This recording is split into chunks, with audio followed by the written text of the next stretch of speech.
नमस्कार दोस्तों, पिछली रात हम लोगों ने पूरी रात से रोटी बनाया था बाड़ी-बाड़ी करके, मैं और आंटी। और ऑलरेडी दिन में हम काफ़ी ज़्यादा काम करके थक ही चुके थे। फिर यहाँ पे बज जाता है सुबह 4 बजते ही फिर मैं घर की ओर चल पड़ता हूँ और नहा धो के रेडी होके निकल पड़ता हूँ दोबारा से मंदिर की ओर, क्योंकि आज लास्ट पूजा है। तो फिर जैसे मंदिर में आता हूँ, देखता हूँ ऑलरेडी पूजा शुरू हो चुका है। तो यहाँ पे हो रहा था रुद्र अभिषेक। तो यहाँ पे एक धागा बांध के सबको दे दिया जाता है कि सभी इसका आनंद उठा पाए और सभी इसका लाभ उठा पाए। तो यहाँ पे जैसे ही यहाँ पे रुद्र अभिषेक हो जाता है तो यहाँ पे हवन भी शुरू हो जाता है। तो मैं जाता हूँ तो मुझे वहाँ पे जगह ही नहीं मिलता, तो मैं बाहर से वीडियो शूट करके वापस से मंदिर की ओर आ जाता हूँ। जब मेरा नंबर आएगा तो मैं चला जाऊँगा।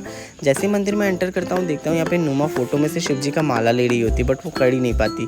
फिर यहाँ पे जैसे बाहर दोबारा निकलता हूँ मंदिर से, तो मुझे ये बच्चा मिल जाता है रोता हुआ। फिर इसके मम्मी पापा मुझे मिलते ही नहीं। आंटी मुझे बुलाने लगती है कि दही ख़त्म हो गया है, तो मैं चल पड़ता हूँ पूजा के लिए दही लेने। तो यहाँ पे ले लेता हूँ मैं 2 पैकेट दही और चल पड़ता हूँ दोबारा से मंदिर की ओर। मंदिर में सभी जल अर्पित कर रहे थे, तो मेरा भी नंबर आ जाता है जल अर्पित करने का। तो मेरे टाइम पे सीरियसली गाइस बहुत शांति होता है, कोई भी नहीं होता है, तो मैं अच्छे से जल अर्पित कर देता हूँ। जैसे जल अर्पित कर देता हूँ तो चल पड़ता हूँ मैं होम के वहाँ पे होम के सामग्री डालने के लिए। तो यहाँ पे मेरा नंबर आता है तो मैं मंत्र डाल के अच्छे से कर लेता हूँ। फिर वैसे मुझे आंटी बुलाती है मंदिर में आरती का थाल रेडी करने के लिए। तो यहाँ पे हम आरती का थाल रेडी कर देते हैं।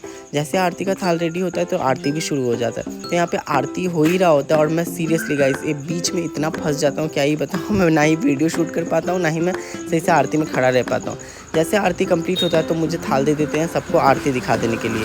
तो यहाँ पे सबको मैं आरती दिखा देता हूँ। तो सबको आरती दिखाने के बाद यहाँ पे शुरू हो जाता है पंडित जी को वो दक्षिणा देने का प्रथा। तो यहाँ पे पंडित जी को दक्षिणा दे दिया जाता है। उसके बाद मैं भी पंडित जी से धागा बनवा लेता हूँ। यहाँ पे जैसे ही मैं धागा बनवा लेता हूँ तो चल प्रसाद बांटने। Thank you so much guys for watching, keep supporting me please.